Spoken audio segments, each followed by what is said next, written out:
তো গাইস, আজকে শুক্রবার, অনেক দিনকার পর ভিডিও আপলোড করছি বেকার ছেলেতে। তো যাই হোক, এইভাবে যে অনেক দিনকার পর তো ভিডিও আপলোড করছি, এটা নিয়ে খারাপ লাগছে। আর একটা জিনিস খারাপ লাগছে, কি ব্যাপার নিয়ে ভিডিওটা আপলোড করছি সেটার বিষয়ে আরও খারাপ লাগছে। আমার জীবনে একটা ঘটনা ঘটে গেল, যেটা হয়তো আমার সাথে অনেকজন যারা বেশি কানেক্টেড বা যারা কাছের জন তারাই হয়তো জানে যে কি ঘটে গেল।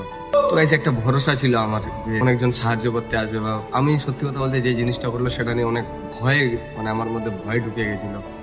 আরো হাবি যাবি, যাই হোক, ওগুলা বিষয়ে আমি আর আলোচনা করতে চাচ্ছি না। তো কিছু ভাবেছিলাম যে কিছু মানুষ হয়তো এসে আমাকে বুঝাবে বা পাশে দাঁড়াবে, আসেনি সেই সব মানুষ গাইস। যাদের উপর ভরসা ছিল যে আসবে, আসেনি। সেই সব মানুষ এসে যাদের উপর কোনো ভরসা ছিল না, তারা এসে বুঝিয়ে দিল যে এটা কোনো ব্যাপার না, হতেই পারে বা আর কিছু। আর কিছু কিছু মানুষ তো এই জিনিসটাকে মজা বানিয়ে দিয়েছিল, একটা মজার ব্যাপার। তো যাই হোক গাইস, একটাই কথা বলবো, অনেক মানুষ অনেক রকম আমাকে ব্লেমও করেছিল বা আর কিছু, অনেক কথাও আমাকে শুনতে হয়েছিল। হয়তো সবকিছু আমার জন্যই, আমি নাকি আমার কারণেই হয়েছে, এরকমও কিছু কথা আমি আমার কানে এসেছিল হালকা করে। গাইস, কিছু মানুষের মুখোশ পরা আসল চেহারা আমি দেখতে পেলাম। সেই চেহারাটা দেখে হয়তো আমি ভয় খেয়ে গেলাম যে কাদের উপর ভরসা করেছিলাম বা কাদেরকে মেনে চলছিলাম। তো যাই হোক, মানুষকে বিশ্বাস করার আগে মানুষের ব্যাপারে ঠিকঠাক জেনে নেবেন যে তাকে বিশ্বাস করা আমার ঠিক হচ্ছে কি হচ্ছে। তো যাই হোক গাইজ, একটাই চাইবো, শামীম তাড়াতাড়ি সুস্থ হোক।